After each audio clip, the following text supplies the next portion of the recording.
இன்றைக்கு மாநில சுயாட்சி எப்பொழுது பார்த்தாலும் திராவிட முன்னேற்ற கழக தலைவர் அண்மையிலே நடந்த சட்டமன்ற கூட்டத்தொடரிலே வீரவசனம் பேசினார். மாநிலத்திற்கு சுயாட்சி தேவைதான் இல்லைங்களே. இன்றைக்கு திராவிட முன்னேற்ற கழகம் மத்தியிலே 15 ஆண்டு காலம் ஆட்சி அதிகாரத்திலே மத்தியிலே இடம்பெற்றிருந்தீங்க. அப்பொழுது ஏன் மாநில சுயாட்சி பற்றி உங்களுக்கு ஞாபகம் வரவில்லையா? இன்றைக்கு திராவிட முன்னேற்ற கழகம் திரு வாஜ்பாய் பிரதமராக இருக்கின்ற காலகட்டத்தில் அந்த அமைச்சரவையில் இடம்பெற்றிருந்தாங்க திமுக. திரு மன்மோகன் சிங் அவர்கள் நாட்டுடைய பிரதமராக இருக்கின்ற பொழுது அந்த மத்தியிலே அரசாங்கத்திலே திமுக இடம்பெற்றிருந்தது. ஐக்கிய குஜரால் அவர்கள் நாட்டுடைய பிரதமராக இருக்கின்ற பொழுது அந்த மத்திய அமைச்சரவையிலே திமுக இடம்பெற்றிருந்தது. மரியாதைக்குரிய திரு தேவகவுடா அவர்கள் பாரத பிரதமராக இருந்த பொழுது அந்த அமைச்சரவையிலே திராவிட முன்னேற்ற கழகம் இடம்பெற்றிருந்தது. ஆக 4 பிரதமர் நாட்டை ஆண்டபோது திராவிட முன்னேற்ற கழகத்தை சேர்ந்தவர்கள் அந்த மத்தியிலே அமைச்சரவையில் இடம்பெற்றிருந்தீங்க.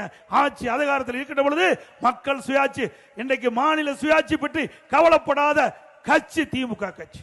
எப்படிலாம் மக்களை ஏமாத்துறாங்க பாருங்க.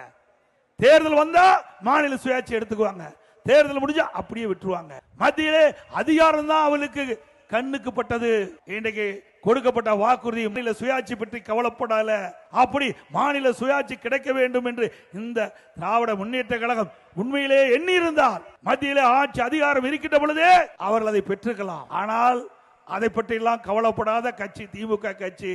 தேர்தல் வருகின்ற பொழுது இதை மையமாக வைத்து தேர்தல் பிரச்சாரம் செய்வதற்காக இன்றைக்கு சட்டமன்றத்திலே மாநில சுயாட்சி பற்றி திரு ஸ்டாலின் அவர்கள் வாய்கிழிய பேசியிருக்கின்றார். இது நாட்டு மக்களுக்கு எடுபடாது என்பதை ஸ்டாலின் உணர வேண்டும்.